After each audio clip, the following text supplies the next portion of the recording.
ஒரு 5 பேர் சாப்பிட்ற அளவுக்கு புளியோதரை தாங்க இன்றைக்கி செய்ய போகிறோம். இது வந்து டூருக்குலாம் போகிறப்ப கட்டி கொண்டு போனால் சூப்பராக இருக்குங்க.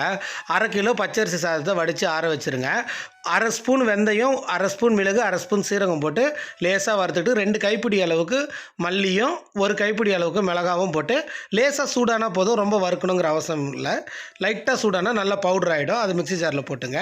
நல்லா 4 ஸ்பூன் எண்ணெய் விட்டு நிலக்கடலையை வறுத்து எடுத்துங்க. அதே போல் கடலைப்பருப்பு, உளுத்தம் பருப்பு இதையும் நல்லா பொன்னிறமாக வறுத்து எடுத்துருங்க. சுத்தமாக எல்லாத்தையும் தனியாக எடுத்து வச்சுக்கலாம். அதுக்கப்புறம் வந்து 1 ஸ்பூன் அளவு கடுகு போட்டு காஞ்ச மிளகா ஒரு 5-6 காஞ்ச மிளகா போட்டுங்க.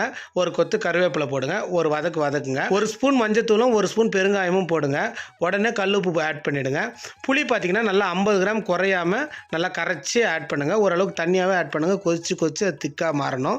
இப்போ பவுட்ரு பண்ணி வச்சுருக்கோம்ல, அதையுமே இப்போ ஆட் பண்ணிவிடுங்க. இந்த மசாலா பொடியை நம்ம ஆட் பண்ண உடனே திக்காகிடும். இப்போ நல்லா ஒரு துண்டு வெல்லத்தை இதில் ஆட் பண்ணிக்கலாங்க. வெல்லம் போடும்போது இந்த உப்பு, காரம், புளிப்பு எல்லாத்தையும் பேலன்ஸ் பண்ணி கொடுக்கும். புளியோதரை நல்ல டேஸ்ட்டாக இருக்குங்க.